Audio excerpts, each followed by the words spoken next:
एक समय श्री सूत जी महाराज ने सोनकादि ऋषियों के आग्रह पर उत्पन्न एकादशी का माहात्म्य सुनाते हुए कहा, हे मुनिवर, भगवान श्री कृष्ण ने विधि सहित इस एकादशी माहात्म्य को धर्मराज युधिष्ठिर से कहा था। प्रभु में जिनकी श्रद्धा है केवल वे ही इस व्रत को प्रेम पूर्वक करते हैं और इस मातम को प्रेम और श्रद्धा पूर्वक सुनते हैं और इस लोक में अनेक सुखों को भोग कर अंत में वैकुंठ धाम को प्राप्त कर लेते हैं। एक बार धर्मराज ने भगवान कृष्ण से पूछा, हे जनार्दन, एकादशी व्रत की महिमा क्या है? इस व्रत को करने से कौन सा पुण्य मिलता है? इसकी विधि क्या है? सो आप मुझे बताने की कृपा करें। धर्मराज युधिष्ठिर के यह वचन सुनकर भगवान कृष्ण ने कहा, हे धर्मराज, सबसे पहले हेमंत ऋतु के मार्गशीर्ष मास में कृष्ण पक्ष की एकादशी का व्रत रखना चाहिए। दसवीं तिथि की शाम को दातुन करनी चाहिए और रात को भोजन नहीं करना चाहिए। एकादशी को सुबह संकल्प के नियम के अनुसार काम करना चाहिए। स्नान करने से पहले तुलसी जी की जड़ की थोड़ी सी मिट्टी शरीर पर लेप लगाकर उसके बाद स्नान करना चाहिए। भगवान विष्णु को चंदन का तिलक कर खुद भी मस्तक पर चंदन का तिलक लगाना चाहिए। स्नान के बाद धूप दीप नैवेद्य से भगवान की पूजा अर्चना करनी चाहिए। रात में दीप दान करना चाहिए। यह सभी नियम भक्ति पूर्वक पालन करने चाहिए। रात में जागरण करते हुए श्री हरि के नाम का जप करना चाहिए और किसी भी प्रकार के भोग विलास या स्त्री प्रसंग से, किसी भी प्रकार के निंदनीय कार्य से सर्वथा दूर रहना चाहिए। हे युधिष्ठिर, जो फल वेद पाठी ब्राह्मणों को 1000 गोदान करने से प्राप्त होता है, उससे 10 गुना अधिक पुण्य एकादशी का व्रत करने से मिल जाता है। 10 श्रेष्ठ ब्राह्मणों को भोजन कराने से जिस पुण्य की प्राप्ति होती है, वही एकादशी के पुण्य के 10वें भाग के बराबर हो जाता है। निर्जल व्रत करने का आधा फल एक बार भोजन करने के बराबर होता है। इसलिए एकादशी का व्रत करने पर ही यज्ञ, दान, तप आदि पुण्य मिलते हैं, नहीं तो नहीं मिलते। इसलिए जीवन में एक बार एकादशी का व्रत अवश्य ही करना चाहिए। इस एकादशी के व्रत में शंख से जल नहीं पीना चाहिए। मांसाहार और अन्य तामसिक भोजन का त्याग करना चाहिए। एकादशी व्रत का फल 1000 यज्ञों से भी ज्यादा माना गया है। भगवान श्री कृष्ण के वचन सुनकर धर्मराज ने कहा, हे प्रभु, आपने इस एकादशी व्रत के पुण्य को अनेक तीर्थों के पुण्य से अधिक श्रेष्ठ और पवित्र क्यों बतलाया है? कृपा करके यह सब आप विस्तार पूर्वक कहिए। तब भगवान श्री कृष्ण ने कहा, हे धर्मराज, पौराणिक कथाओं के अनुसार सतयुग में मुर नाम का एक दैत्य उत्पन्न हुआ, जो कि बहुत बड़ा बलवान और भयानक था। उस प्रचंड दैत्य ने देवराज इंद्र, आदित्य, वसु, वायु, अग्नि आदि सभी देवताओं को पराजित करके उनके अधिकार छीन लिए। तब इंद्र सहित सभी देवतागण भयभीत होकर भगवान शिव की शरण में गए और उनसे सारा वृत्तांत कहा। तब देवतागण कहने लगे कि हे कैलाशपति, मूर दैत्य से भयभीत होकर सभी देवता मृत्यु लोक में फिर रहे हैं। तब भगवान शिव कहने लगे, हे देवराज, हे देवतागणों, तीनों लोकों के स्वामी, भक्तों के दुखों का नाश करने वाले भगवान विष्णु की शरण में तुम सभी जाओ, वे ही तुम्हारे दुखों को दूर कर सकते हैं। शिव जी के ऐसे वचन सुनकर सभी देवता क्षीर सागर में जा पहुंचे और कहने लगे कि हे मधुसूदन, कृपया आप हम सबकी रक्षा करें। हे प्रभु, दैत्यों ने हमें जीतकर स्वर्ग से निकाल दिया है, आप कृपया उन दैत्यों से हम सभी की रक्षा करें। देवराज इंद्र के ऐसे वचन सुनकर भगवान विष्णु कहने लगे, हे इंद्र, ऐसा मायावी दैत्य कौन है जिसने सभी देवताओं को जीत लिया है? उसका नाम क्या है? उसमें कितना बल है? वह किसके आश्रय में है और उसका स्थान कहाँ पर है? ये सब वृतांत मुझसे कहो। यह सुनकर देवता इंद्र कहने लगे, भगवान, प्राचीन समय में नाड़ी जंग नाम का एक राक्षस था। उसके महापराक्रमी और लोक विख्यात मुर नाम का एक पुत्र हुआ। उसकी चंद्रावती नाम की एक नगरी है। उसी ने सभी देवताओं को स्वर्ग से निकालकर वहां पर भी अपना अधिकार जमा लिया है। उतना ही नहीं प्रभु, उसने हम सभी के अधिकारों को छीनकर दैत्य कुल के असुरों को ही इंद्र, अग्नि, यम, वरुण, चंद्रमा आदि लोकपाल बना दिया है।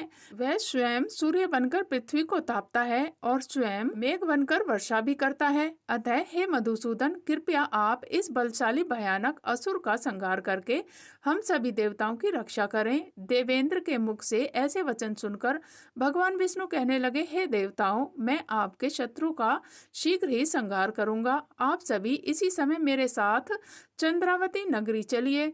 देवताओं की पुकार पर भगवान विष्णु तुरंत ही उनके साथ चल दिए। उधर दैत्यराज मुर ने अपने तेज से जान लिया कि श्री विष्णु युद्ध की इच्छा से उसकी राजधानी की तरफ आ रहे हैं, इसलिए अपने राक्षस योद्धाओं के साथ वह भी युद्ध भूमि में आकर गरजने लगा। देखते ही देखते भीषण युद्ध प्रारंभ हो गया। युद्ध प्रारंभ होने पर अनगिनत असुर अनेक अस्त्र शस्त्रों को धारण कर देवताओं से युद्ध करने लगे, किंतु देवता तो पहले ही डरे हुए थे, इसलिए वह अधिक देर तक राक्षसों का सामना नहीं कर सके और भाग खड़े हुए। तब भगवान विष्णु स्वयं युद्ध भूमि में आ गए। आप तो दैत्य पहले से ही ज्यादा जोश में भरकर भगवान विष्णु से युद्ध करने लगे। वे अपने भयानक अस्त्र शस्त्रों से उन पर भयंकर प्रहार करने लगे। दैत्यों के आक्रमण को श्री विष्णु अपने चक्र और गदा के प्रहार से नष्ट करने लगे। इस युद्ध में अनेक दैत्य सदा के लिए मृत्यु की गोद में समा गए, किंतु दैत्यराज मूर भगवान विष्णु के साथ लगातार युद्ध करता रहा।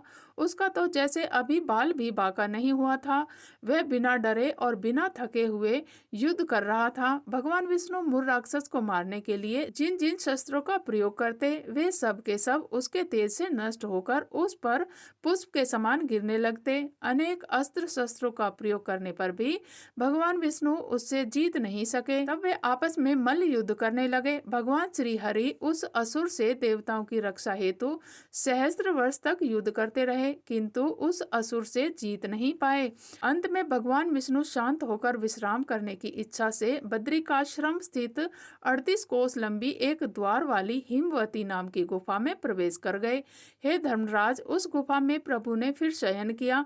भगवान विष्णु को ढूंढते ढूंढते उनका पीछा करते करते मुर नामक दैत्य भी वहीं चला आया था। भगवान श्री हरि को सोता हुआ देखकर वह उन्हें मारने को तत्पर हो गया। वह सोच रहा था कि मैं आज अपने चिर शत्रु को मारकर हमेशा हमेशा के लिए निष्कंटक हो जाऊंगा, परंतु उसकी यह इच्छा पूर्ण न हो सकी, क्योंकि उसी समय भगवान विष्णु की दिव्य देह से एक दिव्य वस्त्र धारण किए हुए अत्यंत मोहिनी कन्या प्रकट हुई। प्रकट होते ही वह कन्या राक्षस को ललकार कर उससे युद्ध करने लगी। उस कन्या को देखकर राक्षस को घोर आश्चर्य हुआ और वह यह सोचने लगा कि ऐसी दिव्य कन्या कहाँ से उत्पन्न हो गई, और फिर वह असुर उस कन्या से लगातार युद्ध करता रहा। कुछ समय बीतने पर उस कन्या ने क्रोध में आकर उस दैत्य के अस्त्र शस्त्रों के टुकड़े टुकड़े कर दिए, उसका रथ तोड़ डाला। अब तो उस दैत्य को बड़ा ही क्रोध आया और वह सारी मर्यादा भंग करके उस कन्या से मल्ल युद्ध करने लगा। उस कन्या ने उसे धक्का मारकर मूर्छित कर दिया। उसकी मूर्छा टूटने से पहले ही उन्होंने उसका सिर काटकर धड़ से अलग कर दिया। सिर कटते ही वह असुर धरती पर गिरकर मृत्यु को प्राप्त हो गया।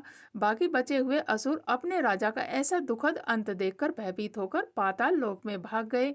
उधर भगवान विष्णु जब निद्रा से जागे, तब उस असुर को मरा हुआ देखकर उन्हें घोर आश्चर्य हुआ और वे सोचने लगे, इस महाबली को किसने मार डाला। तब वह तेजस्वी कन्या श्री हरि से हाथ जोड़कर कहने लगी, हे प्रभु, हे जगदीश्वर, यह असुर आपको मारने को तत्पर था, तब मैंने आपके शरीर से उत्पन्न होकर इस असुर का वध कर डाला है।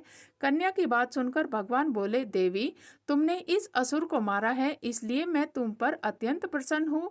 इसे मारकर तुमने तीनों लोकों के देवताओं के कष्टों को दूर कर दिया है, इसलिए आज तुम अपनी इच्छा अनुसार वरदान मांग लो, मैं तुम्हारी हर इच्छा को पूर्ण करूंगा। भगवान की बात सुनकर वह कन्या बोली, हे प्रभु, मुझे यह वरदान दीजिए कि जो भी मनुष्य या देव मेरा व्रत करे, मेरा ध्यान करे, उसके सभी पाप तुरंत ही नष्ट हो जाएं और अंत में उसे स्वर्गलोक की प्राप्ति हो जाए। मेरे व्रत का आधा फल व्रती को मिले और उसका आधा फल एक समय भोजन करने वाले को मिले। जो श्रद्धालु भक्त भक्ति पूर्वक मेरे इस व्रत को करे, वो निश्चय ही वैकुंठ लोक को प्राप्त कर ले। प्रभु, जो मनुष्य मेरे व्रत में दिन और रात्रि को केवल एक समय ही फलाहार करे, भोजन करे, वह धन धान्य से भरपूर रहे। कृपा करके हे प्रभु, मुझे ऐसा वरदान दीजिए। तब भगवान श्री हरि कहने लगे, हे कन्या, ऐसा ही होगा। मेरे और तुम्हारे भक्त एक ही होंगे और अंत में संसार में प्रसिद्धि को प्राप्त कर वे मेरे लोक को प्राप्त कर लेंगे। हे कल्याणी, क्योंकि तुम एकादशी को पैदा हुई हो, इसलिए तुम्हारा नाम भी एकादशी हुआ, और क्योंकि तुम मेरे अंश से उत्पन्न हुई हो, इसलिए संसार में तुम उत्पन्ना एकादशी के नाम से जानी जाओगी। जो मनुष्य इस दिन व्रत रखेंगे, उनके सभी पाप जड़ सहित नष्ट हो जाएंगे। तुम अब मेरे लिए तीज, अष्टमी, नवमी और 14 से भी अधिक प्रिय हो गई हो। तुम्हारे व्रत का फल सभी तीर्थों के फल से भी महान होगा। यह बात मैं एकदम सत्य कहता हूँ, इसमें तनिक भी संदेह नहीं है। ऐसा कहकर श्री हरि उसी स्थान पर अंतर्ध्यान हो गए। भगवान श्री कृष्ण कहने लगे, हे धर्मराज, एकादशी के व्रत का फल सभी व्रतों और सभी तीर्थों के फल से भी बढ़कर है। एकादशी का व्रत करने वाले मनुष्यों के शत्रुओं का मैं जड़ से नाश कर देता हूँ और व्रत रखने वाले को मोक्ष प्रदान करता हूँ। उन मनुष्यों के जीवन के जो भी कष्ट होते हैं मैं उन्हें भी दूर कर देता हूँ।